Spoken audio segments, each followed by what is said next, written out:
اعوذ باللہ من الشیطان الرجیم بسم اللہ الرحمن الرحیم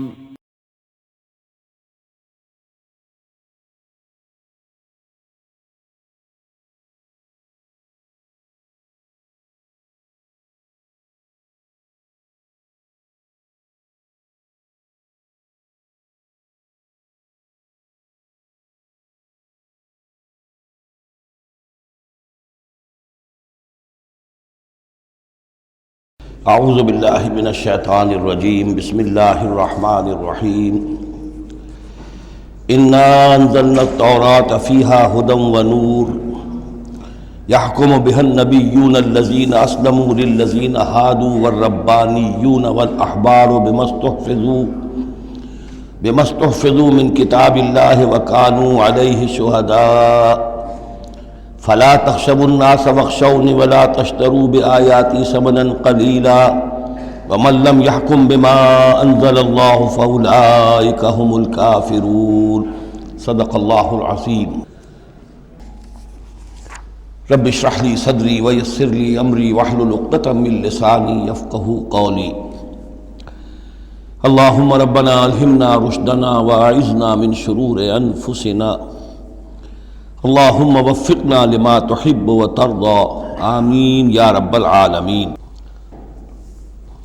سورہ مائدہ کا یہ 7واں رکوع جو اب ہم پڑھنے لگے ہیں اور جو حسن اتفاق سے 7 ہی آیات پر مشتمل ہے، یہ بھی قرآن حکیم کے بہت اہم مقامات میں سے ہے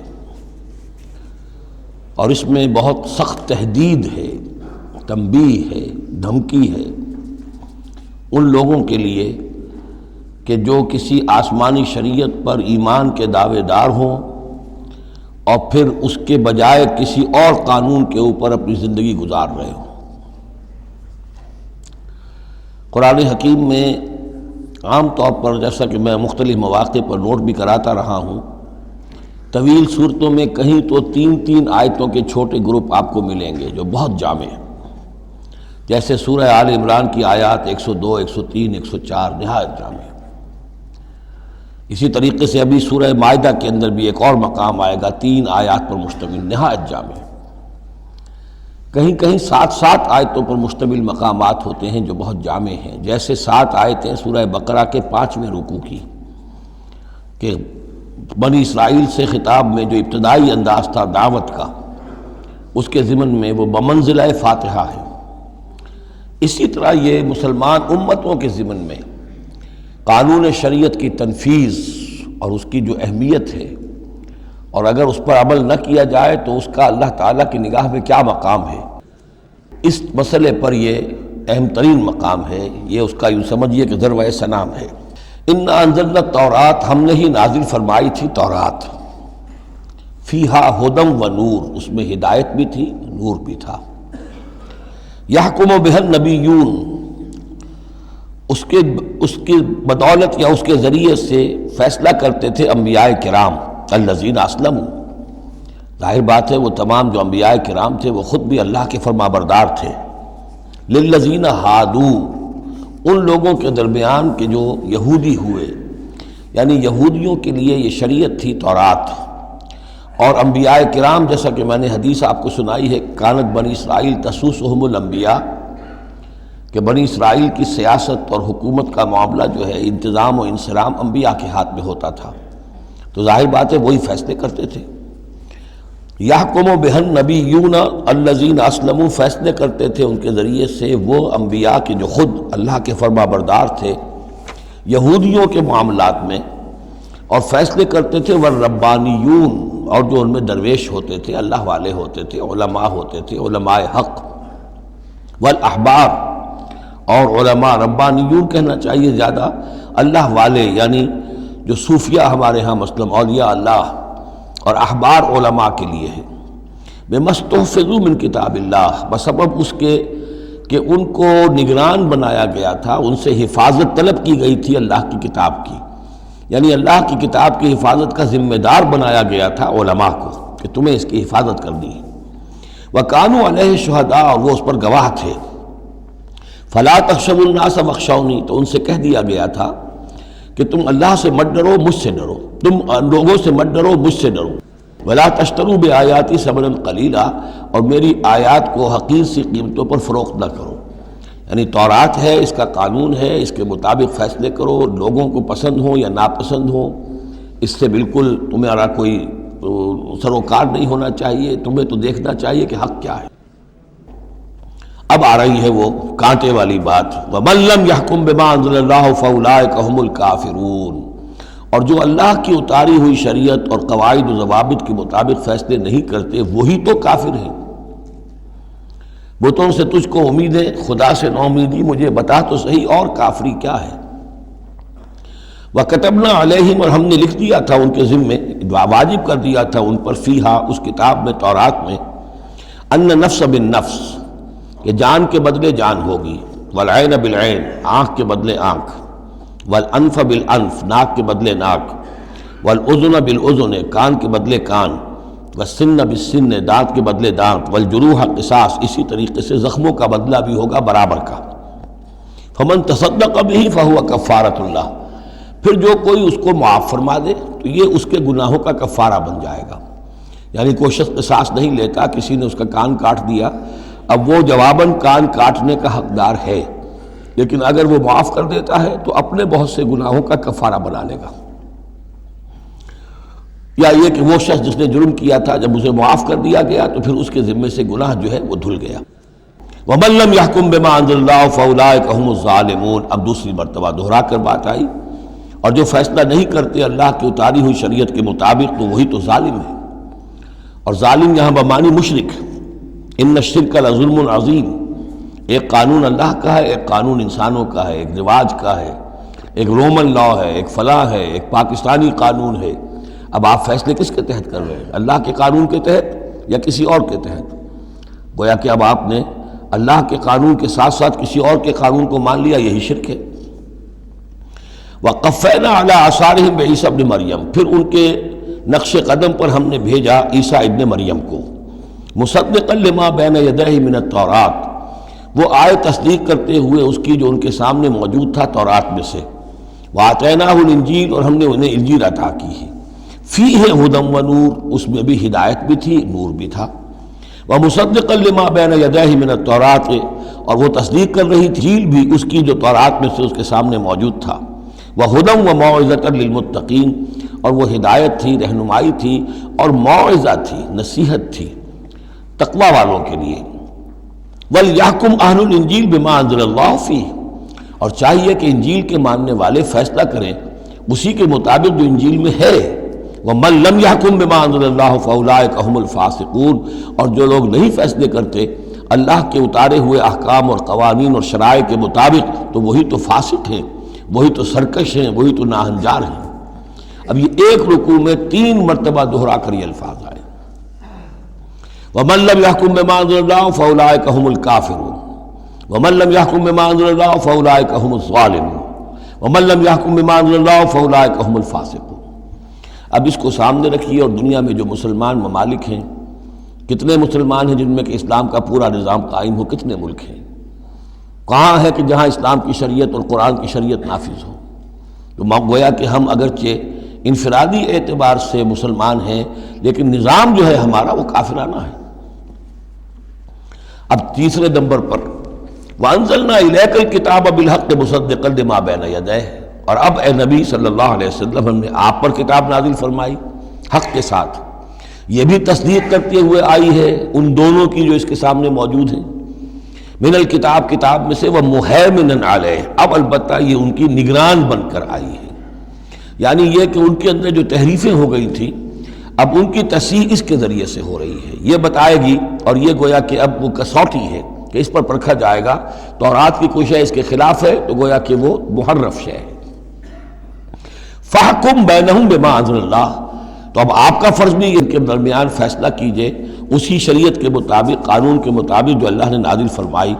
وَلَا تَتَّبِعْ أَهْوَاءَهُمْ عَمَّا جَاءَكَ مِنَ الْحَقِّ، اور ان کی خواہشات کی پیروی کرتے ہوئے جو اللہ تعالیٰ کی جانب سے حق آپ کے پاس آیا ہے اس سے منحرف نہ ہو، مت پیروی کیجئے ان کی خواہشات کی، اور ان کی خواہشات کی پیروی کرتے ہوئے اما یعنی ان ما چھوڑ کر اس کو کہ جو حق آیا ہے آپ کے پاس. لِكُلٍّ جَعَلْنَا مِنْكُمْ شِرْعَةً وَمِنْهَاجًا، تم سب کے لیے ہم نے ایک شریعت، ایک دستور اور ایک طریقہ کار جو ہے وہ طے کر دیا. یہ آیت بڑی اہم ہے. جہاں تک تو شریعت کا تعلق ہے تو یہ تو پہلے سے بہت واضح بات ہے، سب کو معلوم ہے. شریعت موسوی شریعت محمدی میں فرق ہے صلی اللہ علیہ وسلم علیہ الصلاۃ والسلام. منہاج میں بھی فرق ہے. اس پر توجہ جو ہے اکثر و بیشتر جیسی ہونی چاہیے ہوتی نہیں ہے. مقصد یہ کہ حضرت موسیٰ علیہ السلام کے منہاج میں ہم یہ دیکھتے ہیں کہ وہ ایک مسلمان امت کے لیے بھیجے گئے تھے. وہ امت جو کہ دبی ہوئی تھی، پسی ہوئی تھی، اس میں اخلاقی خرابیاں بھی تھیں، اس میں اور بھی دینی اعتبار سے ذوف بھی تھا، زوال بھی تھا، لیکن وہ آل فرعون کے ظلم و ستم کا تختہ مشق بنی ہوئی تھی. تو حضرت موسیٰ علیہ السلام کی بعثت میں یہ چیز بھی شامل تھی کہ ایک بگڑی ہوئی مسلمان امت کو کافروں کے تسلط سے، ان کے غلبے سے بچائیں. اس کا ایک خاص طریقہ کار ہے جو اللہ تعالیٰ نے انہیں عطا فرمایا. حضرت عیسیٰ علیہ السلام بھی ایک مسلمان قوم کے اندر مبعوث کیے گئے، یہودیوں میں، وہ مسلمان تھے. اور ان میں یہ ہے کہ علماء کے اندر بہت سا فتور پیدا ہو چکا تھا، بڑا فساد آ چکا تھا، اخلاقی، روحانی، ان کے معاشرے کے اندر گراوٹ تھی. دین کے صرف ظاہری احکام اور دین کے صرف قانونی اور ظاہری پہلو کے اوپر توجہ رہ گئی تھی. مقاصد دین، روح دین جو ہے وہ نگاہوں سے اوجھل ہو گئی تھی. تو اس اعتبار سے حضرت مسیح علیہ السلام کے لیے اللہ تعالیٰ نے ایک خاص منہاج جو ہے، خاص طریقہ کار انہیں عطا فرمایا. محمد الرسول اللہ صلی اللہ علیہ وسلم کو بھیجا گیا جو بالکل مشرک تھے، ان پڑھ تھے، کسی نبی کے نام سے بھی ناواقف تھے سوائے حضرت ابراہیم کے، اور وہ بھی نبی کی حیثیت سے نہیں، اپنی جد امجد کے طور پر. کوئی شریعت نہیں، کوئی کتاب نہیں، ضلوا ضلالا بعیدا، ان میں بھیجا گیا. اور ان میں سے آپ نے اپنی دعوت اور تبلیغ کے ذریعے سے ایک عظیم جماعت برپا کی صحابہ کرام کی، اس کو حزب اللہ بنایا، ایک پارٹی بنایا. اور پارٹی بنا کر پھر انہوں نے کفر اور شرک کے خلاف، اور ائمۃ الکفر جو ہیں، کفر کے جو رہنما تھے اور جو سربراہ تھے، ان کے خلاف جہاد کیا، قتال کیا، اور بالآخر اللہ کے دین کو قائم کیا. یہ منہاج ہے محمد الرسول اللہ صلی اللہ علیہ وسلم کا. تو لِكُلٍّ جَعَلْنَا مِنْكُمْ شِرْعَةً وَمِنْهَاجًا، ہم نے سب کے لیے ایک شریعت اور ایک طریقہ کار، ایک منہاج، ایک منہج عمل جو ہے وہ معین کیا. وَلَوْ شَاءَ اللَّهُ لَجَعَلَكُمْ أُمَّةً وَاحِدَةً، اللہ چاہتا تو تم سب کو ایک ہی امت بنا دیتا. وَلَكِنْ لِيَبْلُوَكُمْ فِي مَا آتَاكُمْ، لیکن اللہ کی حکمت اس کی متقاضی ہوئی کہ جس کو جو کچھ دیا گیا ہے اب اس کے حوالے سے اس کو آزمائے. اب ہمارے لیے اصل اسوہ حضرت موسیٰ نہیں ہے، اصل اسوہ حضرت عیسیٰ نہیں ہے. لَقَدْ كَانَ لَكُمْ فِي رَسُولِ اللَّهِ أُسْوَةٌ حَسَنَةٌ، تمہارے لیے اے مسلمانوں اسوہ ہے اللہ کے رسول محمد صلی اللہ علیہ وسلم کی ذات مبارکہ میں. حضرت عیسیٰ نے شادی نہیں کی، ہمارے لیے اسوہ نہیں ہے. حضور نے تو فرمایا النکاح من سنتی، ساتھ ہی فرمایا من رغب عن سنتی فلیس منی. تو معاملہ یہ ہے کہ وہ اللہ کے نبی تھے، ان کے لیے جو بھی طریقہ اللہ نے سمجھا، مناسب سمجھا، وہ ان کو عطا کیا. لیکن ہمارے لیے جو ہے وہ منہاج نبوی ہے، وہ منہج انقلاب نبوی ہے، جس کا کہ گہرا شعور ہم پیدا کریں اور اسی کو پھر لے کر چل کر، اور اسی طور سے جس طور سے کہ حضور نے اللہ کے دین کو برپا کیا، قائم کیا، غالب کیا، پہلے نظام برپا کیا، پھر قانون نافذ کیا، تو اسی طریقے سے ہم اس کی کوشش کریں. فاستبقوا الخیرات، تو تم نیکیوں میں ایک دوسرے سے آگے نکلنے کی کوشش کرو. الی اللہ مرجعکم جمیعا، تم سب کا لوٹنا ہے اللہ ہی کی طرف. فینبئکم بما کنتم فیہ تختلفون، تو وہ تمہیں جتلا دے گا ان چیزوں کے بارے میں جن میں تم اختلاف کرتے رہے تھے. وان احکم بینہم، پھر دوبارہ حضور سے تاکید کے ساتھ دوبارہ کہا اور فیصلہ کیجئے ان کے مابین بما انزل اللہ، اس شریعت کے مطابق جو اللہ نے اتاری ہے. ولا تتبع اہواہم، اور ان کی خواہشات کی پیروی نہ کیجیے. آج ہم کن کے خواہشات کی پیروی کر رہے ہیں؟ جو بھی ہمارے سیاسی ذمہ دار ہیں، جو بھی نمائندے ہیں، جو چاہتے ہیں قانون بناتے ہیں، بیٹھ کر ایک دن میں جو چاہے حکم لگا دیں، فیصلہ کر دیں، ہم ان کے پابند ہیں. ہم تو ان کی پیروی کر رہے ہیں، اللہ کے حکم کی پیروی تو نہیں کر رہے.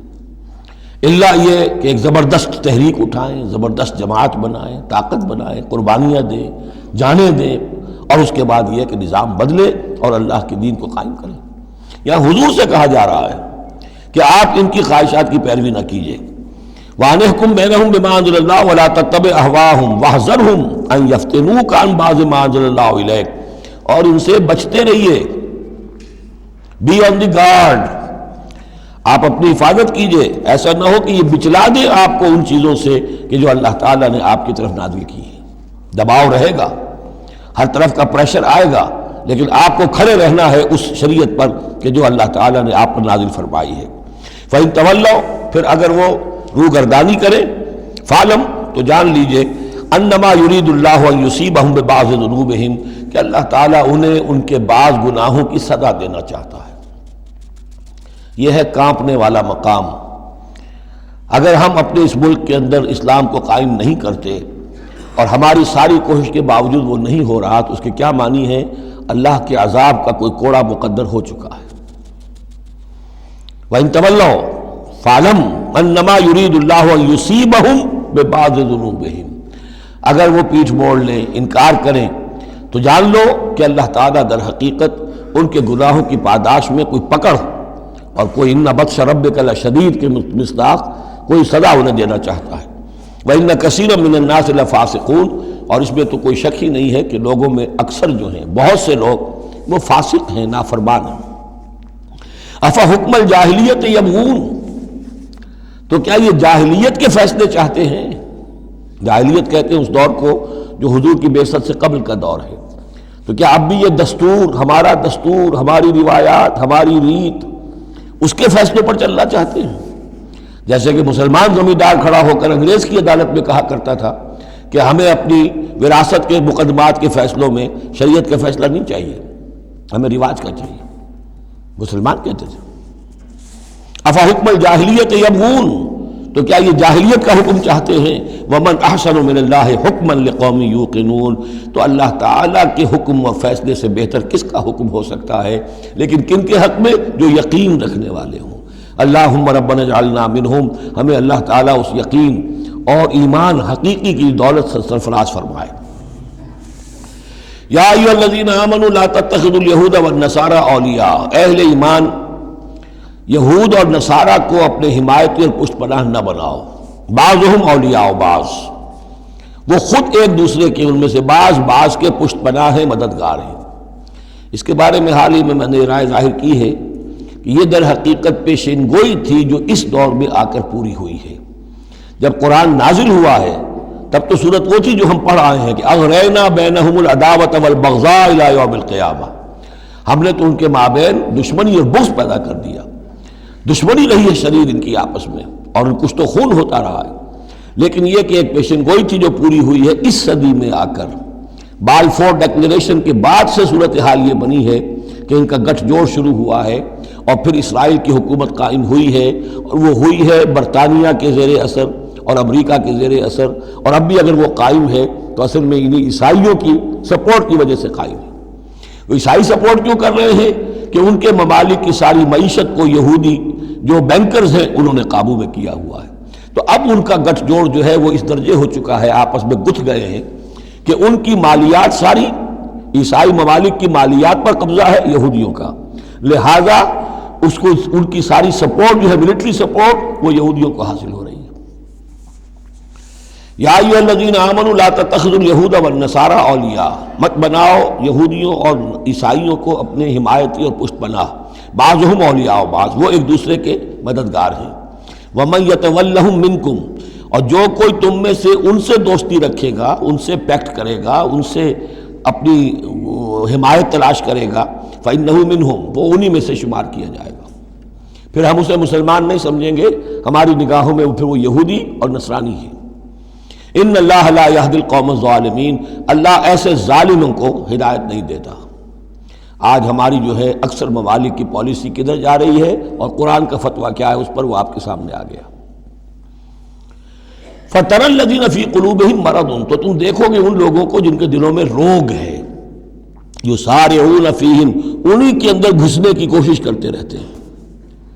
لے جاؤ کشمیر کا مسئلہ، پھر بھاگو UN کی طرف، پھر جاؤ فلاں اور پھر فلاں اداروں میں وہیں سے معاملات طے کرواؤ. گویا کہ ساری ہماری بھاگ دوڑ تگ و دو جو ہے پھر یہی ہے کہ انہی کے اندر. تَرَى الَّذِينَ فِي قُلُوبِهِم مَرَضٌ، کیوں؟ اس لیے کہ دلوں میں روگ ہے، نفاق ہے. ایمان ہو، اللہ پر اعتماد ہو، اللہ پر یقین ہو، اللہ سے خلوص اور اخلاص ہو تو یقین ہوگا اللہ مدد کرے گا ہماری۔ ان تنصر اللہ ینصرکم، پھر آپ لڑ جائیں گے، بھڑ جائیں گے۔ جب وہ روگ ہے، اللہ پر اعتماد نہیں، خود اللہ کے ساتھ مخلص نہیں، توقع نہیں کہ اللہ مدد کرے گا، تو اب رہ گیا UN اور امریکہ بہادر۔ فَتَرَى الَّذِينَ فِي قُلُوبِهِم مَرَضٌ يُسَارِعُونَ فِيهِمْ، وہ تو انہی کے اندر گھستے رہتے ہیں، کوشش کرتے رہتے ہیں۔ یقولون نخشیٰ ان تصیبنا دائرہ، اب وہ کہتے یہ ہیں کہ ہمیں اندیشہ ہے کہ کوئی گردش زمانہ جو ہے اس کی ہم پر جو ہے کوئی مصیبت نہ آ جائے، ہم اس کے لیے ان کا سہارا لیتے ہیں۔ فَعَسَى اللَّهُ أَن يَأْتِيَ بِالْفَتْحِ وَأَمْرٍ مِّنْ عِنْدِهِ، ہو سکتا ہے کہ اللہ تعالیٰ جلد ہی فتح لے آئے یا اپنے پاس سے کوئی اور ایسا فیصلہ ظاہر فرما دے، فَيُصْبِحُوا عَلَىٰ مَا أَصَرُّوا فِي أَنفُسِهِمْ نَادِمِينَ، کہ پھر جو کچھ وہ اپنے جیوں میں چھپائے ہوئے ہیں اس پر انہیں نادم ہونا پڑے۔ انہیں معلوم ہو جائے گا کہ جن پہ تکیہ تھا وہی پتے ہوا دینے لگے، پتہ چل جائے گا کہ وہی سب ہیں کہ جو اصل دھوکہ دے رہے ہیں، کہ جن پر ہم نے سارا تکیہ رکھا تھا۔ وَيَقُولُ الَّذِينَ آمَنُوا هَؤُلَاءِ الَّذِينَ أَقْسَمُوا بِاللَّهِ جَهْدَ أَيْمَانِهِمْ، اور اس وقت پھر اہل ایمان کہیں گے کہ یہ وہ لوگ ہیں کہ جو قسمیں کھا کھا کر کہا کرتے تھے إِنَّهُمْ لَمَعَكُمْ، کہ وہ تمہارے ساتھ ہیں۔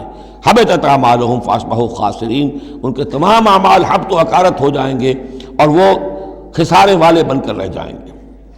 اب آ رہی ہیں وہ تین آیتیں جو میں نے عرض کیا ہے کہ یہ تین آیتیں اہل ایمان کے لیے، وہ اہل ایمان کے جو جد و جہد میں مبتلا ہو گئے، اللہ تعالی ہمیں بھی توفیق دے سب کو کہ کمر کسنے کے اللہ کے دین کو غالب کرنا ہے، اللہ کی شریعت کو نافذ کرنا ہے، ہمیں ظالم اور فاسق اور کافر کی حد سے نکلنا ہے، ہم پر اس کا فتویٰ نہ لگے اللہ کا، اس کے لیے جو ہے محنت کرنی ہے۔ اب محنت کرتے ہوئے ظاہر بات ہے کہ پھر بعض مراحل ایسے بھی آ جاتے ہیں کہ مشکلات ہوتی ہیں، مصائب آتے ہیں، تکالیف آتی ہیں۔ اگر اس مصیبت اور مشکل اور تکلیف میں آدمی کے قدم لڑکھڑانے لگے اور وہ کچھ پسپائی اختیار کرنا شروع کرے، تو یہ جو ایک نفسیاتی کیفیت ہے، جو لوگ اس میں مبتلا ہو گئے ہوں، یہ ان سے تین آیتیں ہیں خطاب کرنے والی اہم ترین۔ یا ایھا الذین آمنوا من یرتد منکم عن دینہ، اے ایمان والو جو کوئی بھی لوٹ گیا تم میں سے اپنے دین سے، فسوف یاتی اللہ بقوم، تو ان قریب اللہ تعالیٰ تمہیں ہٹا کر ایک ایسی قوم کو لے آئے گا، یحبہم، جنہیں اللہ محبوب رکھے گا، وَيُحِبُّونَهُ، اور جو اسے محبوب رکھیں گے، أَذِلَّةٍ عَلَى الْمُؤْمِنِينَ، وہ اہل ایمان کے حق میں بہت نرم ہوں گے، أَعِزَّةٍ عَلَى الْكَافِرِينَ، کافروں پر بہت بھاری ہوں گے، جو جاہدون فی سبیل اللہ کی راہ میں جہاد کریں گے، وَلَا يَخَافُونَ لَوْمَةَ لَائِمٍ، اور کسی ملامت کرنے والے کی ملامت کا کوئی خوف نہیں کریں گے۔ اب یہاں چونکہ لفظ یرتدہ آ گیا ہے تو ایک کوئی ارتداد ہے قانونی ظاہری، ایک شخص اسلام کو چھوڑے کافر ہو جائے، یہودی ہو جائے، نصرانی ہو جائے، ہندو ہو جائے، یہ تو قانونی مرتد ہے۔ ایک ارتداد ہے الٹے پاؤں پھرنا شروع کر دینا، پسپائی اختیار کرنا۔ اوپر تو اسلام کا لبادہ ہے، لیکن پہلے جد و جہد میں لگے ہوئے تھے، محنتیں کر رہے تھے، وقت لگا رہے تھے، ایثار کر رہے تھے، انفاق کر رہے تھے، بھاگ دوڑ کر رہے تھے، اب کوئی آزمائش آئی ہے ٹھٹک کر کھڑے رہ گئے ہیں۔ کلما ادا لہم مشوا فیہ واذا اظلم علیہم قاموا، اور نہ صرف کھڑے رہ گئے ہیں بلکہ اب کچھ پیچھے ہٹ رہے ہیں۔ یہ جو ایک کیفیت ہے تو فرمایا کہ تم یہ نہ سمجھو اللہ تمہارا محتاج نہیں ہے، تم اللہ کے محتاج ہو، تمہیں اپنی نجات کے لیے اپنے اس فرض کو ادا کرنا ہے۔ اگر تم نے پسپائی اختیار کی تو اللہ تمہیں ہٹائے گا اور کسی اور قوم کو لے آئے گا، کسی اور کے ہاتھ میں اپنے دین کا جھنڈا تھما دے گا۔ یا ایھا الذین آمنوا من یرتد منکم عن دینہ فسوف یاتی اللہ بقوم، اللہ لے آئے گا کسی اور قوم کو، یحبہم، اب یہ جو تین جوڑے آئے ہیں، اللہ ان سے محبت کرے گا، وہ اللہ سے محبت کریں گے۔ اللہم ربنا اجعلنا منہم، اہل ایمان کے حق میں بہت نرم ہوں گے، ہو حلقہ یاراں تو بریشم کی طرح نرم، اور رزم حق و باطل ہو تو فولاد ہے مومن، عزت علی الکافرین، کافروں پر بہت سخت ہوں گے۔ یہی بات آئی ہے پھر سورہ فتح کے اندر بھی، اشداء علی الکفار رحماء بینہم، آپس میں بہت رحیم اور شفیق، کفار پر بہت سخت۔ تیسرا جوڑا یجاہدون فی سبیل اللہ، اللہ کی راہ میں جہاد کریں گے، ولا یخافون لومۃ لائم، ان کے رشتہ دار، ان کے دوست کہیں گے کیا ہو گیا، دماغ خراب ہو گیا تمہارا، تم فینیٹک ہو گئے ہو، تمہیں اولاد کا خیال نہیں، تمہیں اپنی مستقبل کی فکر نہیں، ان کی پرواہ نہیں کریں گے۔ پھیرا نہیں واپس کوئی فرمان جنوں کا، اور تنہا نہیں لوٹی کبھی آواز جرس کی، خیریت جاں راحت تن صحت داماں، سب بھول گئی مصلحتیں اہل ہوس کی، اس راہ میں جو سب پہ گزرتی ہے سو گزری، تنہا پس زندہ کبھی رسوا سر بازار، کڑکے ہیں بہت شیخ سرے گوشہ منبر، اور برسے ہیں اور گرجے ہیں بہت اہل حکم بر سر دربار، چھوڑا نہیں غیروں نے کوئی ناوی کے دشنام، چھوٹی نہیں اپنوں سے کوئی طرز ملامت، اپنوں سے کوئی طرز ملامت، چھوڑا نہیں غیروں نے کوئی ناوی کے دشنام، چھوٹی نہیں اپنوں سے کوئی طرز ملامت، اس عشق نہ اس عشق پہ نادم ہے مگر دل، ہر داغ ہے اس دل میں بجز داغ ندامت۔ ذالک فضل اللہ یؤتیہ من یشاء، یہ کردار ہے، یہ جوڑے جو ہیں تین دو دو لفظوں کے جوڑے، دو دو ترکیبیں ہیں، ان کو اچھی طرح ذہن نشین کریں اور دعا مانگیں اللہ سے، اللہ ہمیں اس کردار کو عملاً اختیار کرنے کی توفیق دے۔ ذالک فضل اللہ یؤتیہ من یشاء، یہ اللہ کا فضل ہے، وہ دیتا ہے جس کو چاہتا ہے، واللہ واسع علیم، اللہ بہت وسعت رکھنے والا ہے، یعنی اللہ کے فضل کے خزانوں میں کمی نہیں ہے۔ اگر تم اپنے بھائیوں کو، دوستوں کو، عزیزوں کو، ساتھیوں کو، رفیقوں کو دیکھتے ہو کہ اللہ کا بڑا فضل ان پر ہوا ہے، کیسے کیسے انہوں نے مرحلے سر کر لیے، کیسی کیسی بازیاں جیت لی ہیں، تو اللہ سے فضل تلاش کرو، اللہ تمہیں بھی ہمت دے گا، اس لیے کہ اس دین کے کام میں اس قسم کا رشک جو ہے وہ پسندیدہ ہے۔ حضرت عمر کو تھا نا خیال، کیونکہ ایک خاص وقت میں اس وقت ان کے پاس دولت کافی تھی، جب غزوہ تبوک کے لیے حضور نے کہا ہے کہ انفاق کرو، انہوں نے سوچا کہ آج میں ابو بکر سے بازی لے جاؤں گا، اس لیے کہ آج کل کاروباری لوگوں کے پاس کبھی وہ ہوتی ہے کیش جو ہے نقد سامان کچھ ہوتا ہے، کبھی نہیں ہوتا، سارا معاملہ کریڈٹ پہ گیا ہوا ہے، لیکن یہ کہ اس وقت ان کے پاس تھا تو انہوں نے کہا کہ آج تو میں بازی لے جاؤں گا، لیکن حضرت ابو بکر جو کچھ تھا وہ سب لے آئے، اور حضرت عمر آدھا لے کر آئے تھے، تو حضرت عمر نے کہا میں نے جان لیا ابو بکر سے آگے کوئی نہیں بڑھ سکتا۔ تو اس معاملے میں فاستبقوا الخیرات، نیکیوں میں، خیر میں، بھلائی میں ایک دوسرے سے آگے نکلو۔ انما ولیکم اللہ ورسولہ، تمہارا ولی تو اصل میں اللہ ہے، اس کا رسول ہے، تمہارا دوست، پشت پناہ، حمایتی، رازدار جو ہونے چاہیے اللہ نمبر ایک، رسول نمبر دو، والذین آمنوا، اور اہل ایمان۔ کفار سے، یہود سے، نصارہ سے، ہندوؤں سے، کسی اور سے دلی دوستی یہ ایمان کے منافی ہے۔ اگر دین کی غیرت ہوگی، اللہ اور اس کے رسول کی حمیت دل میں ہوگی تو دلی دوستی نہیں ہو سکتی۔ انما ولیکم اللہ ورسولہ والذین آمنوا، الذین، اور یہ اہل ایمان کون سے اہل ایمان؟ میرے اور آپ جیسے اہل ایمان نہیں، وہ اہل ایمان الذین یقیمون الصلاۃ ویؤتون الزکاۃ وہم راکعون، جو نماز قائم رکھتے ہیں، زکوٰۃ دیتے ہیں جھک کر۔ یہاں راکعون کا مطلب یہ ہے کہ رکوع کرتے ہیں، وہ صحیح نہیں ہے، یہ زکوٰۃ دینا اس لیے کہ ہم پڑھ چکے ہیں سورہ بقرہ میں کہ سب سے بڑھ کر انفاق فی سبیل اللہ کا مستحق کون ہے؟ للفقراء الذین احصروا فی سبیل اللہ، وہ لوگ کہ جو اللہ کے دین میں ہمہ وقت ہمتن لگ گئے ہیں، ان کے پاس اپنی معاش کے لیے وقت نہیں ہے، وہ ہے سب سے بڑھ کر مستحق۔ ظاہر بات ہے وہ فقیر اس معنی میں تو نہیں ہے کہ جھک کر آپ سے مانگیں گے، انہیں تو آپ کو جھک کر دینا ہوگا، آپ انہیں دیں اور وہ قبول کر لیں تو آپ ان کا احسان مانیے۔ وَيُؤْتُونَ الزَّكَاةَ وَهُمْ رَاكِعُونَ وَمَنْ يَتَوَلَّ اللَّهَ وَرَسُولَهُ، اور جو کوئی بھی اللہ اور اس کے رسول کے ساتھ دوستی قائم کر لے گا، وَالَّذِينَ آمَنُوا، اور اپنا حقیقی دلی رشتہ انہی کے ساتھ قائم کرے گا جو اہل ایمان ہیں، فَإِنَّ حِزْبَ اللَّهِ هُمُ الْغَالِبُونَ، یہاں یوں سمجھیے کہ محذوف یہ ہے کہ پھر یہ حزب اللہ بن جائیں گے، اور سن لو کہ حزب اللہ ہی غالب رہنے والے ہیں۔ یہ شرائط پہلے پوری کی جائیں، یہ تمام معیارات جو ہیں ان پر پورا اترا جائے، پھر یقیناً اللہ تعالیٰ کا یہ وعدہ ہے فَإِنَّ حِزْبَ اللَّهِ هُمُ الْغَالِبُونَ، یقیناً پھر حزب اللہ جو ہے وہی غالب رہے گی۔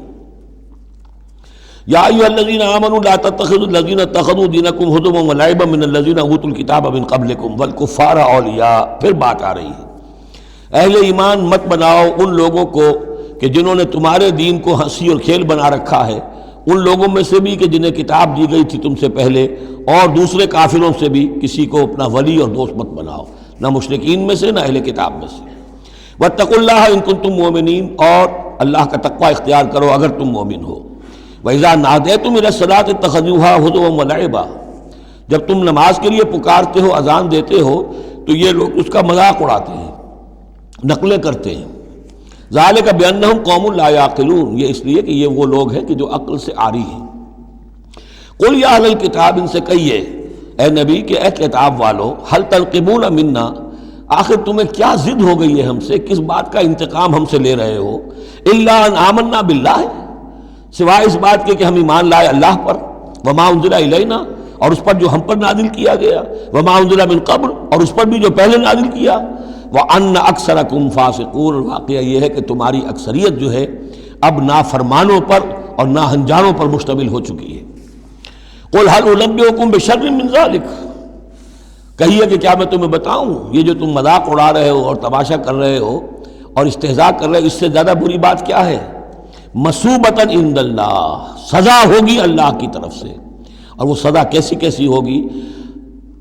من لعنہ اللہ، جس کو اللہ لعنت فرما دے، وغضب علیہ، اور اس پر غضبناک ہو جائے، وجعل منہم القردۃ والخنازیر، اور جس میں سے کہ پھر وہ بنا دے بندر اور خنزیر، وعبد الطاغوت، اور جنہوں نے بندگی کی شیطان کی، اولئک شر مکانا واضل عن سواء السبیل، یہ سب کے سب جو ہیں بہت دور کے درجے میں ہیں، بہت برے مقام میں ہیں، اور بہت دور چلے گئے ہیں، بہت ہی زیادہ بھٹکے ہوئے ہیں سواء السبیل سے۔ وَإِذَا جَاءَكُمْ قَالُوا آمَنَّا، اور جب وہ تمہارے پاس آتے کہتے ہم ایمان لے آئے، وَقَدْ دَخَلُوا بِالْكُفْرِ وَهُمْ قَدْ خَرَجُوا بِهِ، حالانکہ وہ داخل بھی ہوئے تھے کفر کے ساتھ اور نکلے بھی ہیں کفر کے ساتھ۔ میرے نزدیک یہ اشارہ ہو رہا ہے انہی لوگوں کی طرف جن کا ذکر سورہ آل عمران میں ہے، جنہوں نے فیصلہ کیا تھا کہ صبح کو ایمان لاؤ، شام کو کافر ہو جاؤ، تو وہ داخل بھی ہوئے ہیں تو کفر کے ساتھ، نکلے بھی ہیں تو کفر کے ساتھ۔ وہ داخل ایک لمحے کے لیے بھی انہیں ایمان کی کوئی حلاوت نصیب ہوئی ہی نہیں، شعوری طور پر یہ فیصلہ کر کے کہ رہنا تو ہمیں اپنے ہی دین پر ہے، لیکن دھوکے کی خاطر اور اسلام کی اور اس دین کی جو ساکھ بن گئی ہے اس ساکھ کو نقصان پہنچانے کی خاطر ہم یہ سازش کر رہے ہیں۔ وَإِذَا جَاءُوكُمْ قَالُوا آمَنَّا وَقَدْ دَخَلُوا بِالْكُفْرِ وَهُمْ قَدْ خَرَجُوا بِهِ وَاللَّهُ أَعْلَمُ بِمَا كَانُوا يَكْتُمُونَ، اور اللہ خوب جانتا ہے، خوب زیادہ واقف ہے جو وہ چھپائے ہوئے تھے۔ وَتَرَىٰ كَثِيرًا مِّنْهُمْ يُسَارِعُونَ فِي الْإِثْمِ، اور تم دیکھو گے ان میں سے بہت سو کو کہ بہت بھاگ دوڑ کرتے ہیں گناہ کے کاموں میں، والعدوان، اور ظلم کے کاموں میں، وَأَكْلِهِمُ السُّحْتَ، اور حرام کے کھانے پر، لَبِئْسَ مَا كَانُوا يَعْمَلُونَ، بہت ہی برا ہے وہ عمل جو یہ کر رہے ہیں۔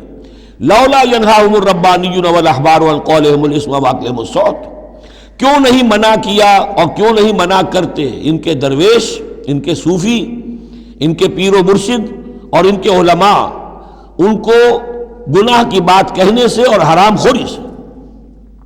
ہمارے پیر بھی حرام خوری سے روکیں گے نہیں، انہیں تو اس میں سے نذرانے مل جانے چاہیے، اللہ اللہ خیر صلی اللہ، کہاں سے کمایا، کیا کھایا، کہاں سے، اس سے کوئی بحث نہیں۔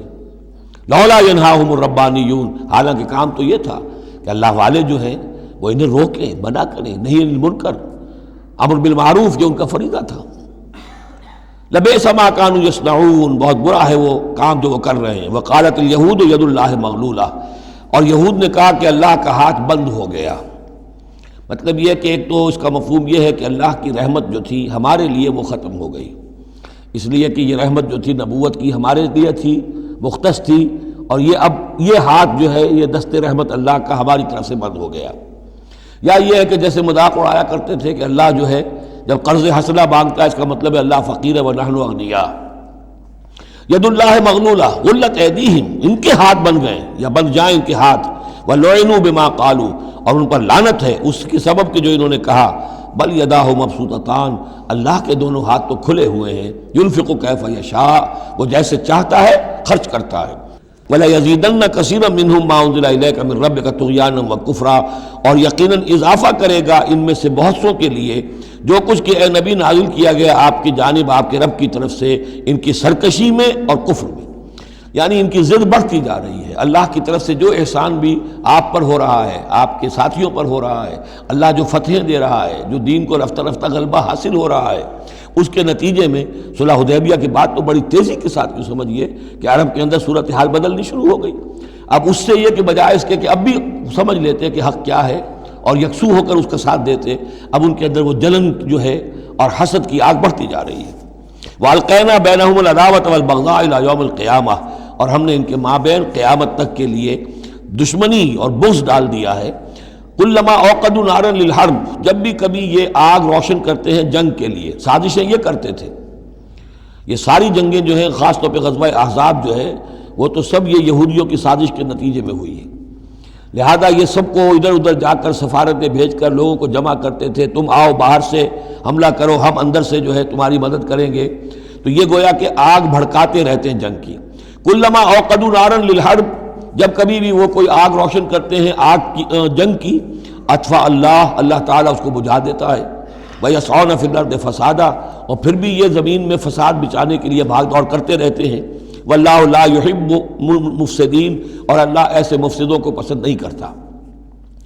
وَلَوْ أَنَّ أَهْلَ الْكِتَابِ آمَنُوا، اگر اہل کتاب ایمان لے آتے، وَاتَّقَوْا، اور تقوی کی روش اختیار کرتے، لَكَفَّرْنَا عَنْهُمْ سَيِّئَاتِهِمْ، ہم ان سے ان کی برائیوں کو دور کر دیتے۔ وَلَأَدْخَلْنَاهُمْ جنات النعیم، اور ہم لازماً انہیں داخل کرتے نعمتوں والے باغوں میں۔ وَلَوْ أَنَّهُمْ، اب یہ آیت ذرا نوٹ کیجئے اس لیے کہ یہاں پر اپنے آپ کو بھی رکھ کر سوچئے گا۔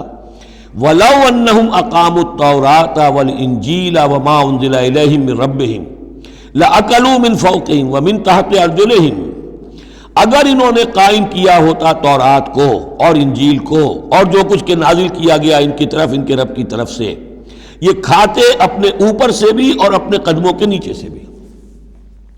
یعنی ہم نے تورات دی تھی تو اس لیے دی تھی کہ ایک تو رکوع آ چکا، 7واں رکوع، کہ وہ فیصلے سارے کیے جائیں تورات کے مطابق۔ اس سے اگلی بات کیا ہے؟ تورات کے نظام کو قائم کرو۔ ایک تو جھگڑا ہے، مقدمہ ہے، فیصلہ کرنا ہے، وہ بھی کرنا ہے شریعت کے مطابق۔ ایک یہ کہ قائم کرنا ہے پورے اس نظام کو جو تورات نے دیا ہے، پورے اس نظام کو جو قرآن نے دیا ہے، اس کو قائم کرنا ہے۔ اگر انہوں نے قائم کیا ہوتا، وَلَوْ أَنَّهُمْ أَقَامُوا التَّوْرَاةَ وَالْإِنْجِيلَ وَمَا أُنزِلَ إِلَيْهِمْ مِنْ رَبِّهِمْ، اگر انہوں نے قائم کیا ہوتا تورات کو اور انجیل کو اور جو کچھ کے نازل کیا گیا ان کی طرف، ان کے رب کی طرف سے، لَأَكَلُوا مِنْ فَوْقِهِمْ، یعنی اللہ کی نعمتوں کی بارش ہوتی ان کے اوپر سے بھی، اور اللہ تعالیٰ کی نعمتوں کے دھارے پھوٹتے ان کے قدموں کے نیچے سے بھی، چشمے پھوٹتے۔ مِنْ فَوْقِهِمْ وَمِنْ تَحْتِ أَرْجُلِهِمْ مِنْهُمْ أُمَّةٌ مُقْتَصِدَةٌ، ان میں ہے کچھ لوگ، تھوڑے لوگ ہیں جو سیدھی راہ پر ہیں، درمیانی راہ پر ہیں۔ وَكَثِيرٌ مِّنْهُمْ سَاءَ مَا يَعْمَلُونَ، لیکن یہ کہ اکثر جو ہیں ان میں سے وہ لوگ ہیں کہ جو بہت ہی بری حرکتیں کر رہے ہیں، غلط عمل ہے اور ان کا رویہ نہایت غلط ہے۔ یا ایھا الرسول بلغ ما انزل الیک من ربک، بڑی سخت آیت ہے یہ۔ اے رسول پہنچا دیجئے جو کچھ نازل کیا گیا ہے آپ کی طرف، آپ کے رب کی طرف سے۔ وَإِن لَّمْ تَفْعَلْ، اور اگر بالفرض آپ نے ایسا نہ کیا، فما بلغت رسالتہ، تو آپ اس کی رسالت کا حق ادا نہیں کریں گے۔ یہی وجہ دیکھیے کہ قرآن مجید میں اگر حضور پر تنقید نازل ہوئی وحی میں، وہ بھی موجود ہے۔ عبس وتولی ان جاءہ الاعمی موجود ہے۔ ابھی ہم پڑھ آئے ہیں لیس لک من الامر شیء، گرفت تھی کہ نہیں؟ یہ نہیں کہ اسے چھپا لیا ہو، جو کچھ ہے۔ بلغ ما انزل الیک، ایک تو یہ کہ آپ لوگوں کے خوف سے کچھ چھپائیں، ایک یہ کہ اپنی کسی مصلحت کی وجہ سے چھپائیں۔ کوئی شے بھی اگر جان بوجھ کر چھپا لی تو گویا کہ آپ فریضہ رسالت کی ادائیگی میں کوتاہی کا ثبوت دیں گے۔ العبد عبد وان ترقى والرب رب وان تنزل، یا ایھا الرسول بلغ ما انزل الیک من ربک وان لم تفعل فما بلغت رسالتہ واللہ یعصمک من الناس، لوگوں سے ڈرنے کی کوئی ضرورت نہیں، اللہ آپ کی حفاظت کرے گا لوگوں سے۔ ان اللہ لا یہدی القوم الکافرین، یقیناً اللہ تعالیٰ کافروں کو راہیاب نہیں کرتا۔ قل یا اہل الکتاب، اب یہ بھی آیت پھر دوبارہ پڑھیے گا بعد میں اپنے آپ کو مخاطب کرتے ہوئے، کہہ دیجئے اے نبی، یا اہل الکتاب، اے کتاب والو، لستم علی شیء، تمہاری کوئی حقیقت نہیں ہے، تمہارا کوئی مقام نہیں ہے، تمہاری کوئی جڑ بنیاد نہیں ہے، تم ہم سے ہم کلام ہونے کے مستحق نہیں ہو، تمہیں ہم سے دعا کرنے کا حق حاصل نہیں ہے، حتیٰ تقیموا التوراۃ والانجیل، جب تک کہ تم قائم نہ کرو تورات اور انجیل کو، وما انزل الیکم من ربکم، اور جو کچھ نازل کیا گیا ہے تمہاری طرف، تمہارے رب کی طرف سے۔ اب یہاں پڑھ لیجئے، یا اہل القرآن لستم علی شیء حتیٰ تقیموا القرآن وما انزل الیکم من ربکم، اے قرآن کے ماننے والو، تمہاری کوئی حقیقت نہیں، کوئی حیثیت نہیں، تم سمجھتے ہو ہم امت مسلمہ ہیں، ہم اللہ والے ہیں، اللہ کے لاڈلے ہیں، اللہ کے پیارے ہیں، اللہ کے رسول کے امتی ہیں، جو چاہو سمجھو، جوتے تمہیں لگ رہے ہیں، تمہاری ہر طرف سے مرمت ہو رہی ہے، عزت نام کی شے نہیں رہی، تم کتنی ہی تعداد میں ہو، دنیا میں تمہاری کوئی حیثیت نہیں ہے، اور اس سے زیادہ کے لیے تیار رہو، لستم علی شیء، تمہاری کوئی حیثیت نہیں، حتی تقیموا القرآن بما انزل الیکم من ربکم، جب تک کہ قرآن اور جو تمہاری طرف نازل کی، حضور کو وحی خفی بھی تو دی گئی ہے نا، سنت رسول وحی خفی کا ظہور ہے، وہ بھی نازل کی گئی ہے حضور پر وحی خفی، تو جب تک کتاب و سنت کا نظام قائم نہیں کرتے، اور یا اہل القرآن کا خطاب خود حضور نے ہمیں دیا ہے، میرا کتابچہ ہے مسلمانوں پر قرآن مجید کا حقوق،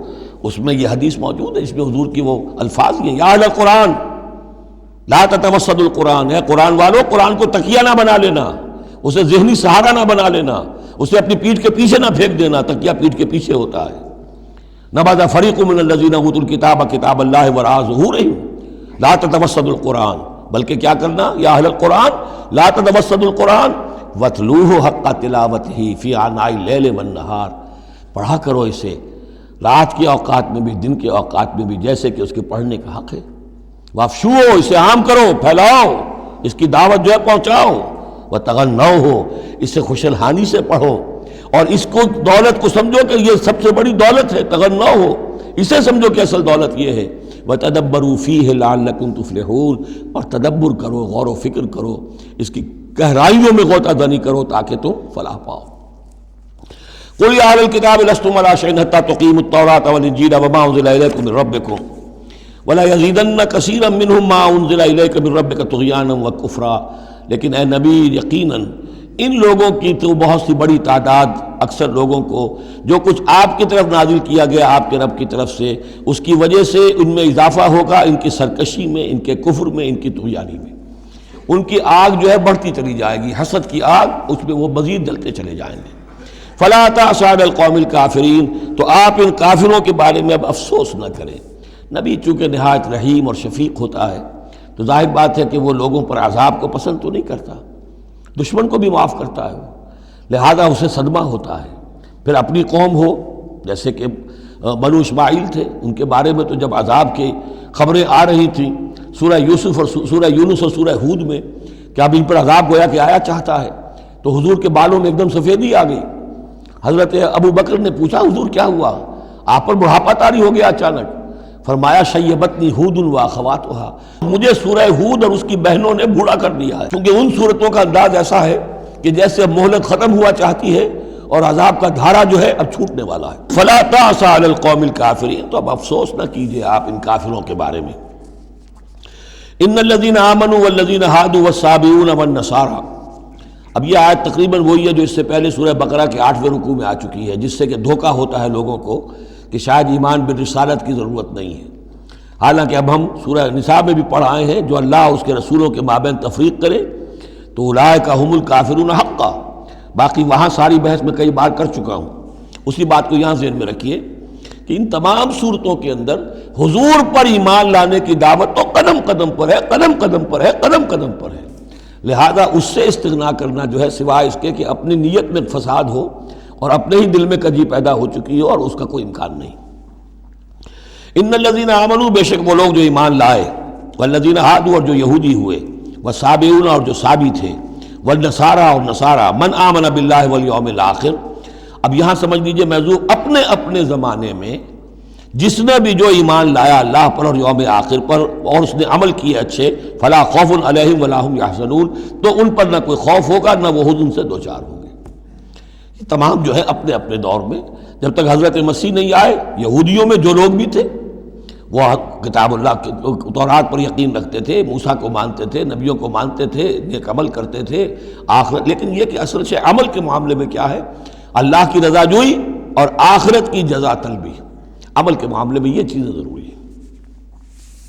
لقد اخذنا میثاق بنی اسرائیل وارسلنا الیہم رسلا، ہم نے بنی اسرائیل سے عہد لیا اور ان کی طرف بہت سے رسول بھیجے، بہت رسول بھیجے۔ یہ تو جیسا کہ میں نے عرض کیا، رسول کا لفظ نبی کی جگہ آ سکتا ہے، رسول تو آئے ہیں حضرت موسیٰ کے بعد صرف حضرت عیسیٰ، باقی سب نبی ہیں۔ ہم نے بہت سے نبی بھیجے، کلما جاءہم رسول بما لا تہوی انفسہم، جب بھی کبھی ان کے پاس کوئی نبی یا رسول آیا وہ چیز لے کر جو ان کے جیوں کو نہیں بھائی، پسند نہ آئی، فریقاً کذبوا، ایک جماعت کو تو انہوں نے صرف جھٹلانے پر اکتفا کی، وہ فریقاً یقتلون، اور کچھ لوگوں کو وہ قتل بھی کرتے رہے۔ وحسبوا اللہ تکون فتنۃ، اور انہوں نے سمجھا کہ اس پر کوئی پکڑ نہیں آئے گی، کوئی عقوبت نہیں ہوگی، ہم پر کوئی سرزنش نہیں ہوگی، فعموا وصموا، تو وہ بہرے بھی ہو گئے، اندھے بھی ہو گئے۔ ثم تاب اللہ علیہم، اللہ نے بھی فوراً نہیں پکڑا، انہیں مہلت دی، ان کو توبہ کی جو ہے وہ مہلت دی، موقع دیا۔ ثم عموا وصموا، نتیجہ یہ ہوا کہ وہ اور اندھے ہو گئے اور بہرے ہو گئے، بڑھتے چلے گئے۔ ثم عموا وصموا کثیر منہم، ان میں سے بہت سے، واللہ بصیر بما یعملون، اور جو کچھ یہ کر رہے ہیں اللہ اسے دیکھ رہا ہے۔ لقد کفر الذین قالوا ان اللہ هو المسیح ابن مریم، وہی بات جو اس سے پہلے آ چکی ہے سورہ نساء میں۔ یقیناً کفر کیا ان لوگوں نے جنہوں نے کہا کہ اللہ ہی ہے مسیح ابن مریم، یعنی اللہ ہی نے یہ لبادہ اوڑھ لیا ہے مسیح کی شخصیت کا۔ وقال المسیح، جبکہ مسیح نے تو یہ کہا تھا یا بنی اسرائیل، اے بنی اسرائیل، اے یعقوب کی اولاد، اعبد اللہ ربی و ربکم، بندگی اور پرستش کرو اللہ کی جو میرا بھی رب ہے تمہارا بھی رب ہے۔ انہ من یشرک باللہ فقد حرم اللہ علیہ الجنہ، یقیناً جو اللہ کے ساتھ شرک کرے گا اللہ نے اس پر جنت کو حرام کر دیا ہے، ومأواہ النار، اور اس کا ٹھکانہ آگ ہے، وما للظالمین من انصار، اور ظالموں کے لیے کوئی مددگار نہیں ہوں گے۔ لقد کفر الذین قالوا ان اللہ ثالث ثلاثہ، اب یہ دوسری شکل تھی۔ ایک تو یہ کہ گاڈ انکارنیٹ، جیکوبائٹس جو ہیں ان کا تو عقیدہ یہ تھا کہ یہ اللہ ہی نے یہ روپ دھار لیا ہے عیسیٰ کی شکل میں۔ ایک ہے تثلیث، اور تثلیثیں بھی دو رہی ہیں۔ ابتدا میں تثلیث یہ تھی کہ اللہ، پھر حضرت مریم، God as father, God as mother, and God the son, God the father, God the mother, God the son. یہ تثلیث اصل میں مصر میں موجود تھی پہلے سے، فرعون کے زمانے سے چلی آ رہی تھی۔ اسی تثلیث کے اندر ڈھال دیا انہوں نے عیسائیت کو، تاکہ وہ آسانی سے مصر کے لوگ عیسائیت قبول کر لیں۔ اس کے بعد پھر یہ ہے کہ حضرت مریم کو نکال دیا گیا اور ہولی گھوسٹ کو ان کی جگہ لے آیا گیا۔ God the father, God the Son and the Holy Ghost, یہ تین کی تثلیث بنی ہے۔ لقد کفر الذین قالوا ان اللہ ثالث ثلاثہ، یقیناً کفر کیا ان لوگوں نے، انہوں نے کہا ہے کہ اللہ تین میں کا تیسرا ہے۔ وما من الہ الا الہ واحد، جبکہ حقیقتاً نہیں ہے کوئی الہ سوائے ایک الہ واحد کے۔ وَإِن لَّمْ يَنْتَهُوا عَمَّا يَقُولُونَ، اور اگر یہ باز نہ آئے اس سے جو کچھ کہہ رہے ہیں، لَيَمَسَّنَّ الَّذِينَ كَفَرُوا مِنْهُمْ عَذَابٌ أَلِيمٌ، تو ان میں سے جو کافر ہیں ان پر بہت سخت عذاب آ کر رہے گا۔ أَفَلَا يَتُوبُونَ إِلَى اللَّهِ، تو کیا یہ اللہ کی جناب میں توبہ نہیں کرتے؟ وَيَسْتَغْفِرُونَهُ، اور اس سے استغفار نہیں کرتے؟ وَاللَّهُ غَفُورٌ رَحِيمٌ، اور اللہ تو غفور اور رحیم ہے۔ مَا الْمَسِيحُ ابْنُ مَرْيَمَ إِلَّا رَسُولٌ، مسیح ابن مریم اور کچھ نہیں سوائے اس کے کہ ایک رسول تھے۔ قد خلت من قبلہ الرسل، اب دیکھیے بالکل وہی الفاظ ہیں جو سورہ آل عمران میں حضور کے بارے میں آئے، وما محمد الا رسول قد خلت من قبلہ الرسل، محمد اس کے سوا کیا ہے کہ اللہ کے رسول ہیں، ان سے پہلے بھی بہت سے رسول آئے ہیں۔ ما المسیح ابن مریم الا رسول قد خلت من قبلہ الرسل وامہ صدیقہ، اور ان کی جو والدہ تھی وہ صدیقہ تھی۔ ہم دیکھ چکے ہیں سورہ نساء میں کہ نبیوں کے بعد سب سے اونچا درجہ صدیقین، تو خواتین کو نبوت نہیں ملی ہے، لیکن اس کے بعد کا جو دوسرا درجہ ہے اس میں بہت چوٹی کی حیثیتیں انہیں ملی ہیں۔ ہماری امت میں الصدیقۃ الکبریٰ حضرت خدیجہ الکبریٰ رضی اللہ تعالیٰ، سب سے بڑی صدیقہ، صدیق اکبر حضرت ابو بکر، اور صدیقۃ الکبریٰ خدیجہ الکبریٰ رضی اللہ تعالیٰ عنہ۔ اسی طریقے سے حضرت مریم صدیقہ وامہ صدیقہ۔ کانا یاکلان الطعام، دونوں کھانا کھاتے تھے، انسان تھے، بشر تھے، سارے بشری تقاضے ان کے ساتھ تھے۔ انظر کیف نبین لہم الآیات، دیکھو ہم کس طرح ان کے لیے اپنی آیات کو واضح کرتے ہیں۔ ثم انظر، پھر دیکھو، انا یوفکون، وہ کہاں سے لوٹا دیے جاتے ہیں، کہاں سے الٹا دیے جاتے ہیں۔ قل اتعبدون من دون اللہ ما لا یملک لکم ضرا ولا نفعا، کہیے کہ کیا تم پوچھتے ہو اللہ کے سوا انہیں کہ جو نہ تمہارے لیے کسی برے کا اختیار رکھتے ہیں نہ نفع کا۔ واللہ هو السمیع العلیم، جبکہ اللہ ہی سب کچھ سننے والا اور سب کچھ جاننے والا ہے۔ قل یا اہل الکتاب، کہہ دیجئے اے کتاب والو، لا تغلو فی دینکم غیر الحق، اپنے دین میں ناحق غلو نہ کرو۔ ظاہر بات ہے کہ تم نے عیسیٰ کو جو کچھ بنا دیا ہے تو محبت کی وجہ سے، عقیدت کی وجہ سے بنایا ہے۔ حضور کی شان میں بھی مبالغہ آرائی لوگ اگر کرتے ہیں تو محبت کی وجہ سے کرتے ہیں، عشق رسول کے نام پر کرتے ہیں، عقیدت کے غلو کی وجہ سے کرتے ہیں، لیکن غلو جو ہے یہ در حقیقت انسان کو گمراہی کی طرف لے جاتا ہے۔ لا تغلو فی دینکم، اپنے دین میں غلو نہ کرو غیر الحق ناحق، ولا تتبعوا اہواء قوم قد ضلوا من قبل، مت پیروی کرو اس قوم کی جو تم سے پہلے گمراہ ہو چکے۔ جیسا کہ میں نے عرض کیا، یہ تثلیث جو ہے ہورس آئسس، یہ تثلیث جو ہے مصر میں موجود تھی، اسی کو انہوں نے اختیار کیا ہے۔ من قبل وَأَضَلُّوا كَثِيرًا وَضَلُّوا عَنْ سَوَاءِ السَّبِيلِ، اور انہوں نے بہت سو کو گمراہ بھی کیا ہے اور خود بھی وہ سیدھے راستے سے گمراہ ہو گئے۔ لُعِنَ الَّذِينَ كَفَرُوا مِن بَنِي إِسْرَائِيلَ عَلَىٰ لِسَانِ داؤد وعیسیٰ ابن مریم، لعنت کیے گئے وہ لوگ کہ جنہوں نے کفر کیا بنی اسرائیل میں سے، داؤد کی زبان سے بھی اور عیسیٰ ابن مریم کی زبان سے بھی۔ ظاہر بات ہے کہ اس قوم کا جو بھی کردار رہا ہے مسلسل، تو آپ اولڈ ٹیسٹمنٹ پڑھیں گے تو حضرت داؤد علیہ السلام نے بھی ان پر بہت لعن طعن کی ہے، اور خاص طور پر یہ نیو ٹیسٹمنٹ میں گاسپل کے اندر تو حضرت مسیح نے جو تنقیدیں کی یہودیوں پر، خاص طور پر ان کے علماء پر، احبار پر، صوفیاء پر، کہ تم سانپ کے سپوڑیے ہو، تمہارا حال ہے ایسا جیسے کہ قبریں ہوتی ہیں کہ اوپر بہت سفیدی پھری ہوئی ہے اور چادر پڑی ہوئی ہے، اندر گلی سڑی ہڈیوں کے سوا کچھ نہیں ہے۔ تم نے اوپر مذہبی لبادے اوڑے ہوئے ہیں اور تمہاری ابائیں اور قبائیں، لیکن تمہارے اندر جو ہے بھرا ہوا ہے، خباثت بھری ہوئی ہے۔ تو یہ ساری چیزیں جو ہیں، اور تم مچھر چھانتے ہو اور سموچے اونٹ نکل جاتے ہو، چھوٹی چھوٹی چیزوں کے اوپر جو ہے بڑی بڑی بحثیں ہو رہی ہیں، جبکہ بڑے بڑے گناہ جو ہیں وہ کھلے بندوں ہو رہے ہیں۔ یہ سارا جو کردار ہے علماء یہود کا، جس کا کوئی نقشہ آپ دیکھ سکتے ہیں اپنے ہاں کے علماء سو میں، جو بھی برے علماء ہیں ہمارے ہاں دنیا دار مولوی ہیں، ان میں وہ نقشہ نظر آ جائے گا۔ تو جس قدر لعن طعن حضرت مسیح نے کی ہے وہ تو محفوظ ہے۔ لعن الذین کفروا من بنی اسرائیل علی لسان داؤد وعیسیٰ ابن مریم ذلک بما عصوا وکانوا یعتدون، اور یہ اس لیے ہوا کہ انہوں نے نافرمانی کی اور وہ حدود سے تجاوز کر رہے تھے۔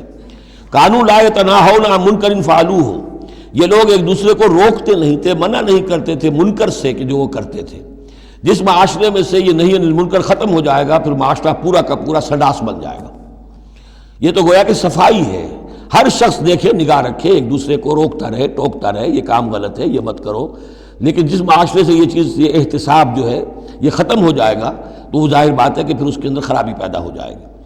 کانوا لا یتناہون عن منکر فعلوہ لبئس ما کانوا یفعلون، بہت برا طرز عمل تھا جو انہوں نے اختیار کیا۔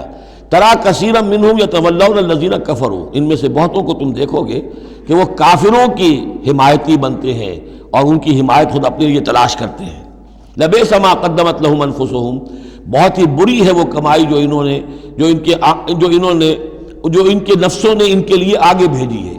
یہ جو کرتوت ہے سارے جمع ہو رہے ہیں اللہ کے ہاں، اور ان کا وبال جو ہے وہ ان پر آئے گا۔ ان سخط اللہ علیہم، اور وہ یہ کہ اللہ تعالیٰ کا غضب ہوگا ان پر، وفی العذاب ہم خالدون، اور وہ عذاب میں ہمیشہ ہمیشہ رہیں گے۔ وَلَوْ كَانُوا يُؤْمِنُونَ بِاللَّهِ وَالنَّبِيِّ، اور اگر یہ ایمان لے آتے اللہ پر اور نبی پر، وَمَا أُنزِلَ إِلَيْهِ، اور جو کچھ ان پر نازل کیا گیا یعنی قرآن حکیم، مَتَّخَذُوهُمْ أَوْلِيَاءَ، تو انہوں نے ان کافروں کو پھر اپنا اولیاء نہ بنایا ہوتا۔ وَلَكِنَّ كَثِيرًا مِّنْهُمْ فَاسِقُونَ، لیکن اکثریت ان کی جو ہے وہ نافرمانوں پر مشتمل ہے۔ لَتَجِدَنَّ أَشَدَّ النَّاسِ عَدَاوَةً لِلَّذِينَ آمَنُوا الْيَهُودَ وَالَّذِينَ أَشْرَكُوا، یہ بہت اہم آیت ہے۔ تم پاؤ گے اہل ایمان کے حق میں شدید ترین دشمن یہود اور ان کو کہ جو مشرک ہیں۔ مشرک مکہ وہ بھی تھے، لیکن واقعہ یہ ہے کہ ان کی دشمنی بھی کم سے کم یہ کہ کھلی تھی، ظاہر تھی، باہر تھی، سامنے سے حملہ کرتے تھے، لیکن یہ کہ بدترین دشمنی جو تھی آستین کے سانپ بن کر اور سازشی انداز میں نقصان پہنچانے میں ان سے کہیں بڑھ گئے یہود۔ لَتَجِدَنَّ أَشَدَّ النَّاسِ عَدَاوَةً لِلَّذِينَ آمَنُوا، اہل ایمان کے حق میں عداوت اور دشمنی کے اعتبار سے تمام انسانوں میں سب سے شدید تم پاؤ گے الیہود، یہود کو، والذین اشرکوا۔ آج بھی ہنود اور یہود، ادھر ہنود ہیں اس لیے کہ اس قسم کا شرک تو اب صرف ہندوستان میں رہ گیا اور کہیں رہا ہی نہیں۔ ہندوستان کے بھی صرف نچلے طبقے میں رہ گیا ہے، عام طور پر اوپر کے طبقے میں نہیں ہے، لیکن یہ کہ بہرحال اب بھی یہود اور ہنود کا گٹھ جوڑ ہے۔ وَلَتَجِدَنَّ أَقْرَبَهُمْ مَوَدَّةً لِلَّذِينَ آمَنُوا الَّذِينَ قَالُوا إِنَّا نَصَارَىٰ، اور تم لازماً پاؤ گے قریب ترین ان میں سے، مودت کے اعتبار سے، محبت کے اعتبار سے، دلجوئی کے اعتبار سے، اہل ایمان کے حق میں ان لوگوں کو جنہوں نے یہ کہا کہ ہم نصارہ ہیں۔ اور یہ واقعہ ہے کہ یہ سیرت النبی صلی اللہ علیہ وسلم سے ثابت ہے کہ جس قسم کی دشمنی یہودیوں نے کی اس وقت عیسائیوں نے نہیں کی۔ حضرت نجاشی نے مسلمانوں کو پناہ دی، مقوقس شاہ مصر نے بھی حضور کی خدمت میں ہدیے بھیجے، ہرقل نے بھی حضور کا جو نامہ بر گیا تھا اس کی عزت کی، احترام کیا، چاہتا بھی تھا کہ اگر میری پوری قوم مان لے تو ہم اسلام قبول کر لیں۔ نجران کے عیسائی آئے، مان کر تو نہیں گئے، لیکن یہ کہ وہ میں آپ کو بتا چکا ہوں کہ بڑے بھائی نے چھوٹے کو ڈانٹا اور کہا کہ یہ تو ہے تو وہ نبی ہے، ہم نہیں، لیکن ہم کیا کریں، ہمارے پاؤں میں جو ہے وہ سونے کی زنجیریں پڑی ہوئی ہیں رومی بادشاہوں کی طرف سے، ہمارے یہ اعزازات اور مفادات ختم ہو جائیں گے۔ لیکن ان کی طرف سے جس کو کہا جائے کہ کوئی بٹر مخالفت، کوئی سخت جو ہے وہ نہیں ہوئی، جبکہ یہود کی طرف سے شدید ترین دشمنی ہوئی۔ ذالک بان منہم قسیسین و رہبان، اور یہ اس لیے ہے کہ ان میں ہے موجود عالم بھی اور درویش بھی، یعنی ان میں علماء حقانی بھی ابھی موجود تھے اور ان میں درویش بھی جو واقعی اللہ والے تھے وہ بھی موجود تھے۔ بحیرہ راہب تھا جس نے حضور کو پہچانا ہے بچپن کے اندر۔ اسی طریقے سے آپ کو معلوم ہے کہ جن کی تصدیق جنہوں نے کی ہے سب سے پہلے ورقہ ابن نوفل، تو وہ عیسائی ہو کر آ گئے تھے نا، تھے تو عرب کے رہنے والے، لیکن یہ کہ وہ حق کی تلاش میں شام گئے اور عیسائیت اختیار کی تھی۔ کانا یکتب التوراۃ بالعبرانیہ، وہ عبرانی زبان میں تو تورات لکھا کرتے تھے، انہوں نے تصدیق کی کہ ہاں یہ وہی ناموس ہے کہ جو ہے محمد آپ پر نازل ہوا ہے، جو کبھی موسیٰ اور عیسیٰ پر نازل ہوا تھا۔ تو ان کے اندر قسیس تھے، رہبان تھے، وَأَنَّهُمْ لَا يَسْتَكْبِرُونَ، اور یہ اس لیے ہے کہ وہ استکبار نہیں کرتے، تکبر نہیں کرتے۔ اب نہیں ملیں گے آپ کو یہ دور ختم ہو چکا ہے، یہ کہ اس وقت کے دور کی بات ہے جبکہ قرآن نازل ہو رہا تھا۔ اس کے بعد جو صورت بدلی ہے، پھر کروسیڈز کے اندر جو وحشت اور بربریت جو ہے عیسائیوں کی طرف سے آئی ہے، اور عیسائی علماء نے اور ان کے مذہبی پیشواؤں نے جس طریقے سے کہ خون کی ہولی کھیلی ہے اور کھلوائی ہے اپنی قوم سے، وہ تو واقعہ یہ ہے کہ تاریخ کا بہت ہی بدنما داغ ہے۔ وَإِذَا سَمِعُوا مَا أُنزِلَ إِلَى الرَّسُولِ، اور جب انہوں نے سنا وہ چیز کہ جو رسول پر نازل کی گئی تھی۔ یہ اصل میں ایک وفد آیا تھا 70 افراد کا، کہ جو آیا تھا حبشہ سے، کچھ نو مسلم تھے جو وہاں پر گئے تھے، صحابہ وہ ہجرت کر کے کچھ عرصے رہے تو ان کے ذریعے سے کچھ لوگوں تک اسلام پہنچ گیا تھا۔ پھر یہ کہ وہ مدینے میں جب اسلام کو غلبہ ہو گیا ہے اور اب امن ہو گیا ہے تو ان کا ایک وفد آیا تھا۔ انہیں پھر آ کر جب قرآن سنایا گیا، وَإِذَا سَمِعُوا مَا أُنزِلَ إِلَى الرَّسُولِ، جب انہوں نے سنا جو کچھ کہ نازل کیا گیا ہے رسول پر، تَرَىٰ أَعْيُنَهُمْ، تم دیکھتے ہو ان کی آنکھوں کو، تَفِيضُ مِنَ الدَّمْعِ مِمَّا عَرَفُوا مِنَ الْحَقِّ، جو حق کی پہچان انہیں حاصل ہوئی اس کے زیر اثر ان کی آنکھوں سے آنسوؤں کی لڑیاں روانہ ہو گئیں، آنسوؤں کی ندیاں بہہ نکلیں۔ یقولون، اور وہ کہہ رہے ہیں، ربنا آمنا، اے رب ہمارے ہم ایمان لے آئے، فاکتبنا مع الشاہدین، تو ہمیں لکھ دے شاہدوں میں سے، گواہوں میں سے۔